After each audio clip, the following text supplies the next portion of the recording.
الحمد لله نحمده ونستعينه ونستغفره ونعوذ بالله من شرور أنفسنا ومن سيئات أعمالنا من يهده الله فلا مضل له ومن يضلله فلا هادي له وأشهد أن لا إله إلا الله وحده لا شريك له وأشهد أن محمدا عبده ورسوله يا أيها الذين آمنوا اتقوا الله حق تقاته ولا تموتن إلا وأنتم مسلمون يا أيها الناس اتقوا ربكم الذي خلقكم من نفس واحدة وخلق منها زوجها وبث منهما رجالا كثيرا ونساء واتقوا الله الذي تساءلون به والأرحام إن الله كان عليكم رقيبا يا أيها الذين آمنوا اتقوا الله وقولوا قولا سديدا يصلح لكم أعمالكم ويغفر لكم ذنوبكم ومن يطع الله ورسوله فقد فاز فوزا عظيما أما بعد فإن خير الحديث كتاب الله وخير الهدي هدي محمد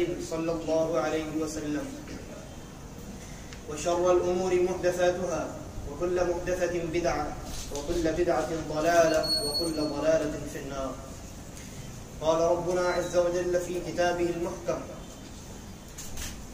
بسم الله الرحمن الرحيم والعصر إن الإنسان لفي خسر إلا الذين آمنوا وعملوا الصالحات وتواصوا بالحق وتواصوا بالصبر. ہر قسم کی حمد و ثنا اللہ تبارک و تعالیٰ کے لیے لائق اور سزاوار ہے. درود و سلام نازل ہو نبی اکرم جناب محمد رسول اللہ صلی اللہ علیہ وسلم کی ذات مبارکہ مقدسہ مطہرہ.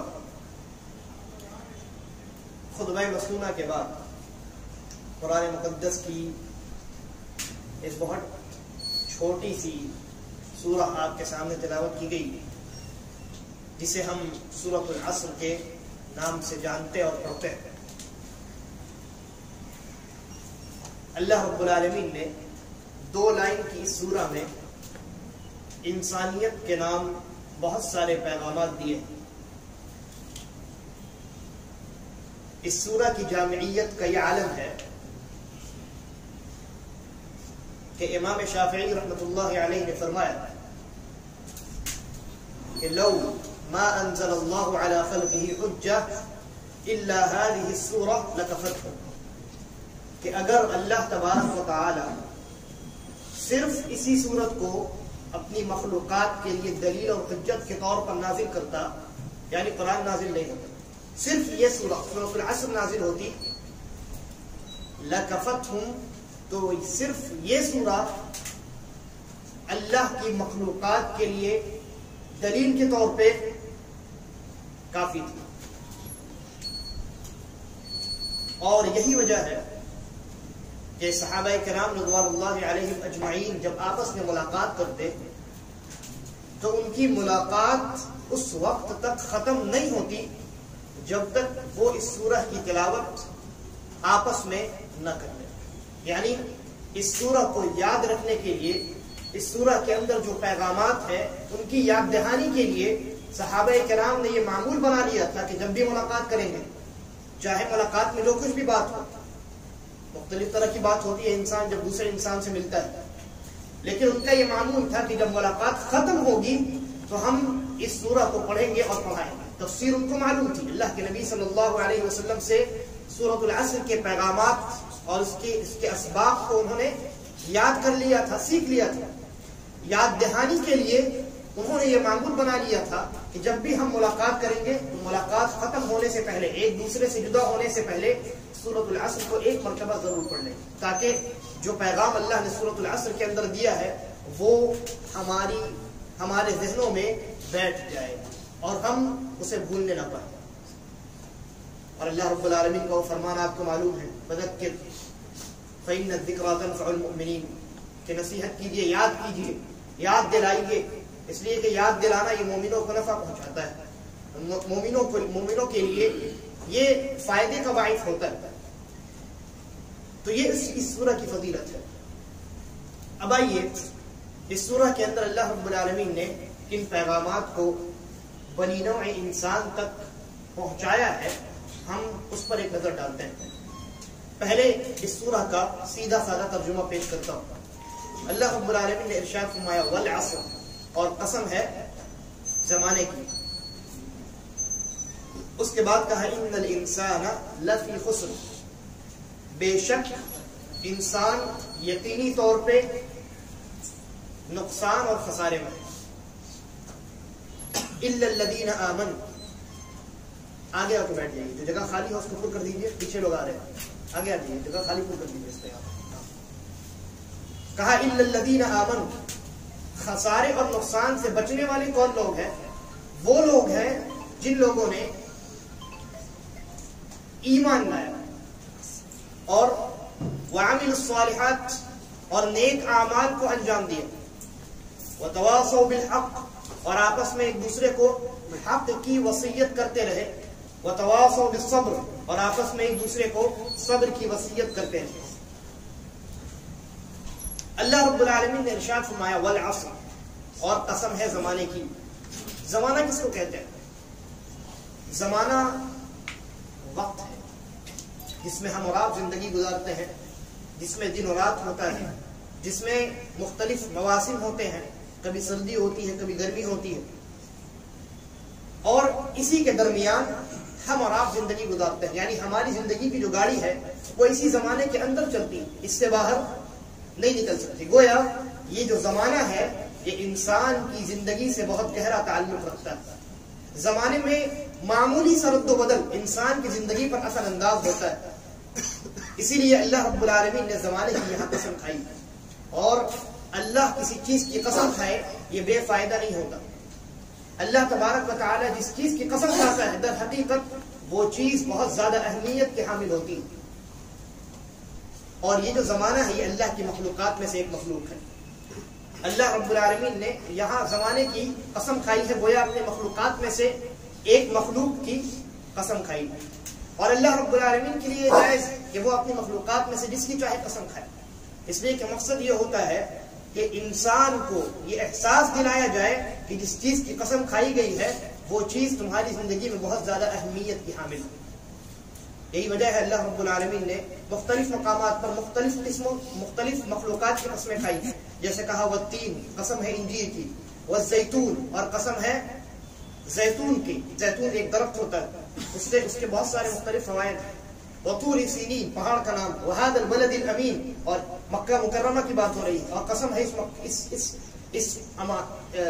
اس شہر کی جس کے اندر امان ہی امان ہے۔ اسی طریقے پر اللہ نے کبھی شمس کی یعنی سورج کی قسم کھائی، کہیں چاند کی قسم کھائی۔ مختلف مقامات پر اللہ رب العالمین نے اپنی مختلف مخلوقات کی قسمیں کھائی ہیں۔ کیوں کھائی ہیں؟ حکمت یہ ہے کہ وہ تمام مخلوقات انسان کی زندگی میں بہت زیادہ اہمیت کی حامل ہے، اور ان کا اثر انسان کی زندگی پر بہت گہرا پڑتا ہے۔ تو اللہ رب العالمین نے اس سورہ میں اپنی مخلوقات میں سے ایک مخلوق زمانے کی قسم کھائی۔ زمانے کو اللہ رب العالمین نے بنایا ہے۔ گویا اللہ تبارک و تعالی اگر چاہے تو اپنے مخلوقات میں سے کسی بھی مخلوق کی قسم کھا سکتا ہے، لیکن سوال یہ ہے کہ کیا انسان اللہ کی کسی مخلوق کی قسم کھا سکتا ہے؟ جواب یہ ہے کہ نہیں۔ نبی اکرم صلی اللہ علیہ وسلم نے ارشاد فرمایا من کان حالفا فلیحلف باللہ او لیصمت، جسے قسم کھانی ہو تو وہ صرف اللہ کی قسم کھائے یا تو خاموش رہے، تیسرا کوئی آپشن نہیں ہے اس کے پاس۔ دو ہی آپشن، یا تو قسم کھانی ہے تو اللہ کی قسم کھائے، یا خاموش رہے، اللہ کے علاوہ کسی کی قسم نہیں کھا سکتا۔ اب معاشرے میں دیکھ لیجیے، کوئی ماں کی قسم کھا رہا ہے، کوئی باپ کی قسم کھا رہا ہے، کوئی اپنے بچوں کی قسم کھا رہا ہے، اور بے شمار الگ الگ چیزیں ہیں۔ تو قسم اگر کھانی ہے تو صرف اللہ کی کھانی ہے۔ ہماری گفتگو ہو رہی تھی والعصر کے تعلق سے۔ اللہ رب العالمین نے زمانے کی قسم کھائی، اس کے بعد کہا ان الانسان لفی خسر۔ پہلے قسم کھائی، یعنی قسم کھا کر کے اللہ نے یہ بتایا ہے کہ آگے جس چیز کے لیے قسم کھائی جا رہی ہے وہ چیز بہت زیادہ اہمیت کی حامل ہے، وہ بہت اہم ہے، بہت امپورٹنٹ ہے، غور کرو، اس لیے پہلے قسم کھا لی۔ انسان کو جب اپنی بات منمانی ہوتی ہے یا اپنے بات کے اندر وزن پیدا کرنا ہوتا ہے تو انسان قسم کھاتا ہے۔ اللہ نے وہی طریقہ اختیار کیا، پہلے اللہ نے قسم کھائی تاکہ آگے جس چیز کے لیے قسم کھائی جا رہی ہے انسان ان چیزوں کے لیے اپنے کان کو کھڑے کر لے اور ان چیزوں کی اہمیت کو پہلے ہی جان لے۔ تو پہلے اللہ نے زمانے کی قسم کھائی، اس کے بعد کہا ان الانسان لفی خسر، یقینی طور پہ بے شک انسان خسارے میں ہے. اللہ رب العالمین چاہتا تو ایسے ہی کہہ دیتا کہ الانسان فی الخسر، انسان خسارے میں ہے. لیکن تین طریقے سے اللہ رب العالمین نے تاکید کیا ہے. پہلی تو اللہ رب العالمین نے قسم کھائی، دوسری کہا ان، بے شک یعنی کوئی شک نہیں ہے اس میں، اور تیسری چیز کہا لا فی خسر. یہ جو لام زبر لا ہے یہ بھی تاکید کے لیے آتا ہے. تو تین چیزیں اللہ نے تاکید پیدا کرنے کے لیے استعمال کی ہیں. اس کے بعد کہا کہ انسان خسارے میں ہے، نقصان میں ہے. دیکھیے دو چیزیں ہوتی ہیں قسم میں. ایک تو وہ قسم ہوتا ہے خود، اور دوسری وہ چیز ہوتی ہے جس کے لیے قسم کھائی جائے. اور ان دونوں میں ہمیشہ مطابقت ہوتی ہے. جیسے انسان اگر کہے کہ اللہ کی قسم میں ضرور حج کروں گا، تو ان دونوں میں کیا مطابقت ہے؟ مطابقت یہ ہے کہ انسان نے اللہ کی قسم کھائی اور یہ کہا کہ میں ضرور حج کروں گا، یعنی اس انسان کو اللہ رب العالمین پر اعتماد ہے اور اس نے سامنے والے کو یقین دلانے کے لیے اس ذات کی قسم کھائی ہے جو اس کو حج کروانے پر قادر ہے. یعنی قسم میں اور اس کے بعد جس چیز پر قسم کھائی جاتی ہے دونوں میں مطابقت ہوتی ہے. یہاں اللہ رب العالمین نے کہا والعصر، قسم ہے زمانے کی، پھر کہا ان الانسان لفی خسر، یقینی طور پہ بے شک انسان خسارے میں ہے. ان دونوں میں کیا مطابقت ہے؟ بہت غور سے سنیں. علماء لکھتے ہیں کہ یہ جو زمانہ ہے جس میں دن و رات ہوتا ہے، اور یہی وہ زمانہ ہے جس میں حضرت آدم علیہ السلام پیدا ہوئے، اور انسان اور آدمی جو آخری انسان ہوگا قیامت کی صبح تک، وہ انسان بھی اسی زمانے میں پیدا ہوگا اور اسی زمانے میں اس کی وفات ہوگی. لیکن یعنی اگر ایسے دیکھا جائے تو زمانہ بہت بڑا ہے. حضرت آدم علیہ السلام سے لے کر قیامت کی صبح تک پورا زمانہ ہے. اس پورے لمبے مدت کو آپ کیا کہیں گے؟ زمانہ کہیں گے. لیکن اگر ایک انسان کے اعتبار سے دیکھی جائے، اس زمانے کا معائنہ کیا جائے، تجزیہ کیا جائے، تو آپ کیا کہیں گے؟ ایک خاص کسی انسان کے اعتبار سے اس کی زندگی میں اس نے زمانے سے کتنا فائدہ اٹھایا، یا یہ کہیے کہ یہ جو لمبا زمانہ ہے اس زمانے میں سے کتنا حصہ انسان کو اپنی زندگی کے لیے ملتا ہے. کتنا ملتا ہے؟ 60 سے 70 سال. یعنی یہ جو پورا لمبا زمانہ ہے جس میں دن و رات ہوتا ہے، موسم تبدیل ہوتے ہیں اور انسان پر مختلف حالات آتے ہیں اور چلے جاتے ہیں، اس پورے زمانے میں سے انسان کو ایک بہت تھوڑا سا حصہ ملتا ہے جس کو آپ زندگی کہتے ہیں. اور یہ جو زندگی انسان کو ملتی ہے یہ زندگی رکتی نہیں ہے، اس پر انسان کا کوئی کنٹرول نہیں ہے، یہ زندگی چلتی چلی جاتی ہے. لہذا انسان اگر اپنی زندگی کے ان ایام سے جو ایک لمبے زمانے کا حصہ ہے، اگر ان سے فائدہ حاصل کرتا ہے، ان ایام میں حرکت کرتا ہے، ان ایام میں کوشش کرتا ہے اپنے لیے فائدے جمع کرنے کے لیے، تو ایسی صورت میں وہ انسان تو کامیاب ہے. لیکن اگر انسان نے اپنی زندگی کو ایسے ہی چھوڑ دیا، گزرنے دیا، دن ہو رہا ہے، رات ہو رہی ہے، سردی کے، گرمی کے اور جاڑے کے مواسم آ رہے ہیں، جا رہے ہیں، انسان بیمار ہو رہا ہے، صحت مند ہو رہا ہے، یہ مختلف حالات انسان کی زندگی میں آتے ہیں اور چلے جاتے ہیں. انسان ان کو ایسے ہی آنے دے اور ایسے ہی جانے دے تو در حقیقت یہی انسان خسارے میں. اس لیے کہ زمانہ آیا اور چلا گیا، انسان کو کچھ نہیں ملا. لیکن اللہ تبارک و تعالی نے انسان کو اس خسارے سے، اس نقصان سے بچنے کا راستہ بتایا. کہا الا الذین آمنوا، سارے انسان خسارے میں. من حیث الاصل، اصلا ہر انسان نقصان میں ہے، اس لیے کہ جب تک وہ محنت نہیں کرے گا اسے کوئی فائدہ حاصل نہیں ہو سکتا. تو محنت اپنے آپ نہیں ہوتی بلکہ محنت کرنا پڑتا ہے. محنت کرنے سے پہلے انسان محنت نہیں کر رہا، تو جب وہ محنت نہیں کر رہا تھا تو وہ خسارے میں تھا، نقصان میں تھا. اس لیے کہ زمانہ گزرتا چلا جا رہا ہے اور پھر ایک زمانہ ایسا آئے گا، ایک وقت ایسا آئے گا جب اس کی زندگی گاڑی رک جائے گی، پیٹرول ختم ہو جائے گا اور بالآخر وہ اس زندگی کو چھوڑ کر کے چلا جائے گا. تو اگر اس زندگی میں اس نے حرکت کی، اس نے کوشش کی، تو یہ زندگی اس کے لیے فائدہ مند ہے. اب حرکت کیسے کرنی ہے، زندگی کو اپنے لیے فائدہ بخش کیسے بنانا ہے، اس کا فارمولہ اللہ تبارک و تعالی نے بتایا. کہا الا الذین آمنوا وعملوا الصالحات وتواصوا بالحق وتواصوا بالصبر. 4 چیزیں بتائی. 4 ایسی چیزیں ہیں اگر انسان نے ان کو اپنی زندگی میں نافذ کر لیا، ان 4 فارمولوں کو استعمال کر لیا، اس کی زندگی نفع بخش ہے اور اس نے در حقیقت اپنی زندگی کو اپنے لیے فائدہ مند بنا لیا. سب سے پہلی چیز کیا ہے؟ آمنو. نقصان اور خسارے سے بچنے والے وہ لوگ ہیں جنہوں نے ایمان لایا. ایمان لانے کا کیا مطلب ہے؟ ایمان لانے کا 2 مطلب. پہلا مطلب خاص ہے اور دوسرا مطلب عام ہے. خاص مطلب ایمان کے 6 ارکان پر ایمان لانا. اللہ پر ایمان لانا، اللہ کے فرشتوں، رسولوں، کتابوں، آخرت کے دن اور تقدیر کی اچھائی اور برائی پر ایمان لانا. یہ ایمان کا خاص مطلب ہے. اور دوسرا جو عام مطلب ہے وہ یہ کہ اللہ تبارک و تعالی نے انسان کو جن چیزوں کا بھی علم دیا ہے، چاہے انسان نے ان کو اپنی نظر سے دیکھا ہو یا نہ دیکھا ہو، اللہ رب العالمین کی جانب سے انسان تک جو بھی بات پہنچی ہے ان تمام باتوں کی تصدیق کرنا یہ ایمان میں داخل ہے. مثال کے طور پہ اللہ تبارک و تعالی نے قرآن مجید کے اندر اور محمد رسول اللہ صلی اللہ علیہ وسلم نے احادیث کے اندر مختلف انبیاء کے واقعات بیان فرمائے. تو ان انبیاء پر اور ان انبیاء کے واقعات پر جن کا بیان ہوا ہے، دل سے تصدیق کرنا یہ ایمان میں داخل ہے. اور اس کے بعد اللہ رب العالمین نے کہا وَعَمِلُوا الصَّالِحَاتِ. دوسرا فارمولہ ہے نیک اعمال انجام دینا. دیکھیے یہ جو ایمان ہے جس کا پہلے تذکرہ ہوا، اس ایمان کا مطلب کیا ہے؟ دل سے انسان تصدیق کرے. لیکن اس تصدیق پر دلیل بننے والی چیز کیا ہے؟ انسان کے اعمال. ایمان میں عمل خود بخود داخل ہے.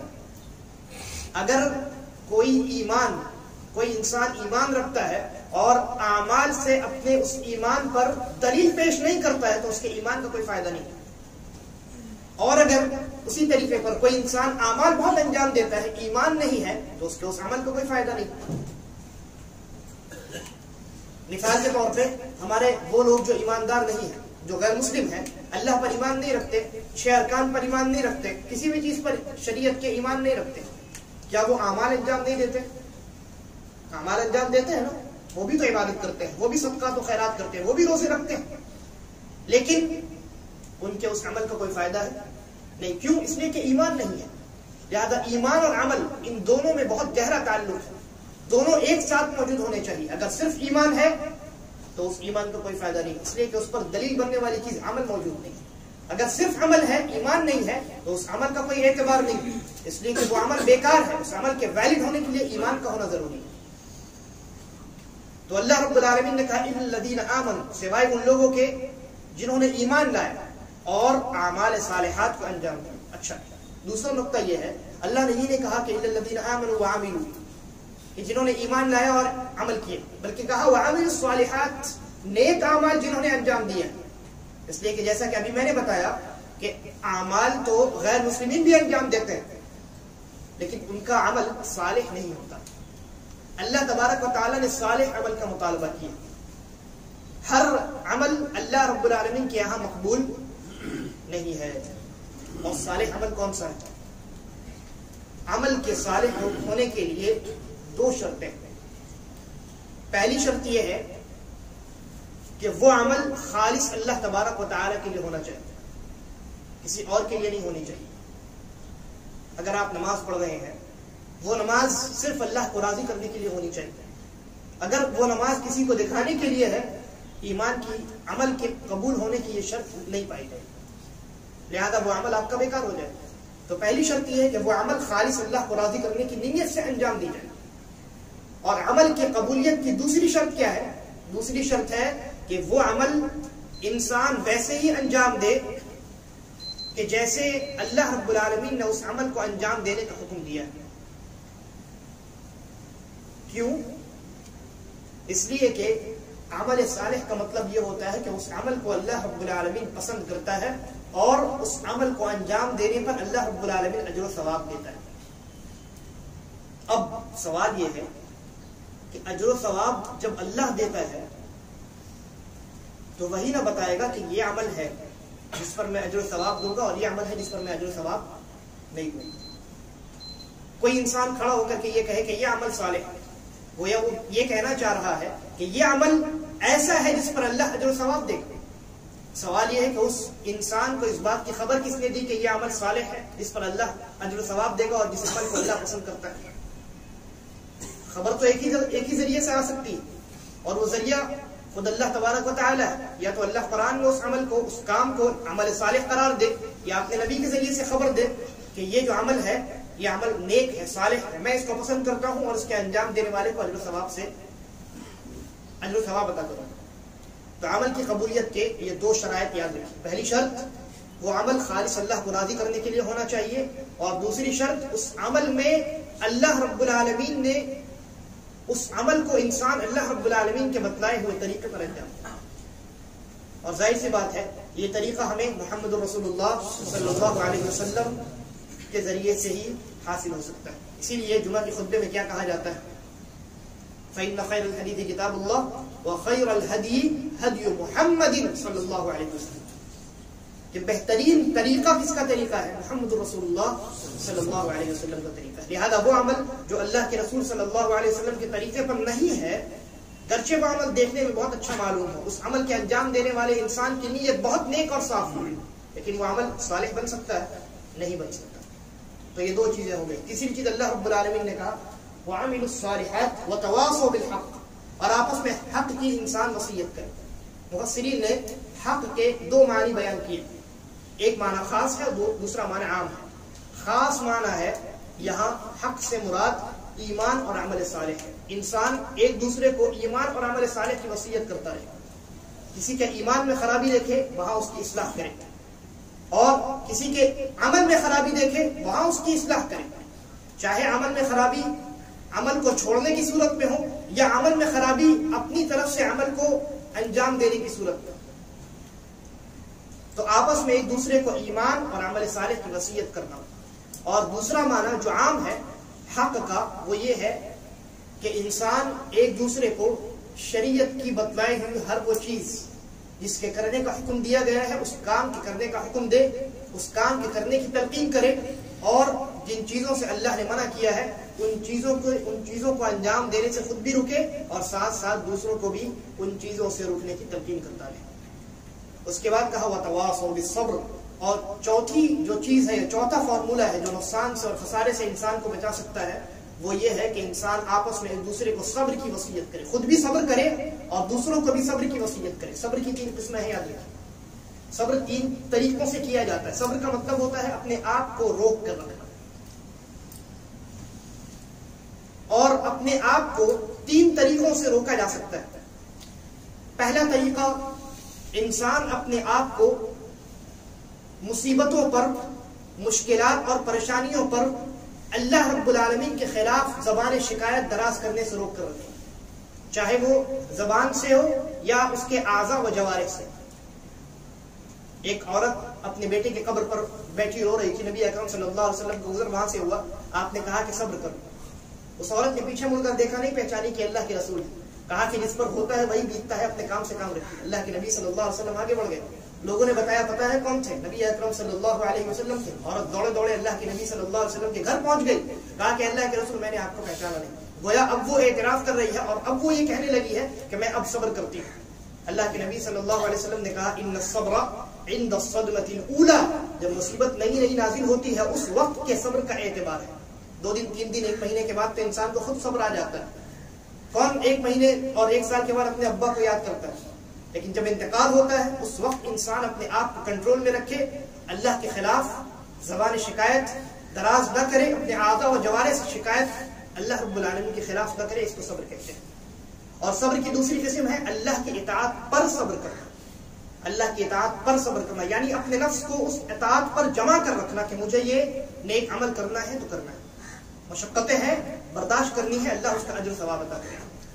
اور صبر کی تیسری قسم ہے برائیوں سے اور حرام کردہ چیزوں سے دور رہ کر اپنے آپ کو بچا کر رکھنا، یہ بھی صبر ہے۔ ایک انسان شراب نوشی کرتا ہے، تمباکو نوشی کرتا ہے، سگریٹ پیتا ہے، سگریٹ پینے والے انسان سے ذرا پوچھئے صبر اس کو کیسے کرنا ہے۔ اگر آپ اس سے کہیں گے کہ بیڑی اور سگریٹ جو تم پیتے ہو ابھی چھوڑ دو، وہ کہے گا بہت مشکل کام، نہیں چھوڑ سکتا، کوئی کام ہی نہیں ہوگا مجھ سے۔ لیکن وہ برائی ہے، وہ حرام کردہ چیز ہے، اس چیز سے اپنے آپ کو دور رکھنا انسان پر واجب ہے، اور اس سے دور رکھنے کا نام ہی صبر ہے۔ لہذا برائی سے، محرمات سے، منکرات سے انسان اپنے آپ کو دور رکھے، یہ بھی در حقیقت صبر میں داخل ہے۔ تو ان تینوں صورتوں میں انسان کو اللہ رب العالمین نے صبر کرنے کا حکم دیا ہے، اور جو انسان صبر کے ان تینوں طریقوں کو اختیار کرتا ہے اور حقیقی معنی میں صبر کرتا ہے، در حقیقت وہی انسان خسارے سے اور نقصان سے بچنے کے لیے جو چوتھا فارمولہ بتایا گیا ہے اس فارمولے کو اختیار کرنے والا ہے۔ اخیر بات، ان 4 فارمولوں میں سے پہلے 2 فارمولوں کو یاد رکھیے۔ کیا ہے پہلا 2 فارمولہ؟ ایمان اور عمل صالح۔ اور اخیر کا 2 فارمولہ کیا ہے؟ آپس میں ایک دوسرے کو حق کی وصیت کرنا، یعنی خود بھی حق پر عمل کرنا اور دوسرے کو بھی حق کی وصیت کرنا، تلقین کرنا، بتلانا، اور خود بھی صبر کرنا اور دوسروں کو بھی صبر کی تلقین کرنا۔ یہاں مفسر قرآن علامہ عبد الرحمن ابن ناصر السعدی رحمۃ اللہ علیہ کا ایک قول میں ذکر کرتا ہوں، انہوں نے بہت عمدہ بات لکھی۔ لکھتے ہیں کہ فَبِالْأَمْرَيْنِ الْأَوَّلَيْنِ يُكْمِلُ الْإِنسَانُ نَفْسَهُ وَبِالْأَمْرَيْنِ الْآخَرَيْنِ يُكْمِلُ غَيْرَهُ۔ کہا کہ یہ جو پہلی دو چیزیں ہیں، ایمان اور عمل صالح، ان دونوں چیزوں سے انسان خود اپنے آپ کو سدھارتا ہے۔ ان دونوں چیزوں سے انسان خود اپنے آپ کو سدھارتا ہے، اپنے آپ کو نقصان اور خسارے سے بچاتا ہے۔ وَبِالْأَمْرَيْنِ الْآخَرَيْنِ يُكْمِلُ غَيْرَهُ، اور بعد کی جو 2 چیزیں ہیں، حق اور صبر کی وصیت کرنا، ان دونوں چیزوں پر عمل کر کے انسان دوسروں کو سدھارتا ہے۔ گویا اس سورہ میں اللہ رب العالمین نے انسان خود کیسے سدھرے اس کا فارمولہ بھی بتا دیا، اور انسان معاشرے کو کیسے سدھارے اس کا فارمولہ بھی بتا دیا۔ اب امام شافعی رحمۃ اللہ علیہ کا وہ قول جو میں نے ابتدا میں ذکر کیا تھا اس کو یاد کریے، اور ان کی اس قول کی صداقت کا آپ اندازہ لگائیے۔ انہوں نے کیا فرمایا تھا کہ لو ما انزل اللہ علی خلقہ حجہ الا هذه السورہ، اگر اللہ رب العالمین صرف اس سورہ کو نازل کرتا، پورا قرآن نازل نہ کرتا، لکفتہم، تو انسان کی ہدایت کے لیے، نقصان سے بچنے اور کامیاب ہونے کے لیے یہ سورہ تھا۔ اللہ تبارک و تعالیٰ سے دعا ہے کہ وہ ہمیں صحیح سمجھ کے توفیق عطا فرمائے اور ہمارا خاتمہ بالخیر کرے، آمین۔ إن الحمد لله نحمده ونستعينه ونستغفره ونعوذ بالله من شرور أنفسنا ومن سيئات أعمالنا، من يهده الله فلا مضل له ومن يضلله فلا هادي له، وأشهد أن لا إله إلا الله وحده لا شريك له، وأشهد أن محمدا عبده ورسوله، أما بعد فإن خير الحديث كتاب الله، وخير الهدي هدي محمد صلى الله عليه وسلم، وشر الأمور محدثاتها، وكل محدثة بدعة، وكل بدعة ضلالة، وكل ضلالة في النار۔ عباد الله رحمكم الله، إن الله يأمركم بالعدل والإحسان وإيتاء ذي القربى وينهى عن الفحشاء والمنكر والبغي، يعظكم لعلكم تذكرون، اذكروا الله يذكركم وادعوه يستجب لكم، ولذكر الله أكبر، والله يعلم ما تصنعون۔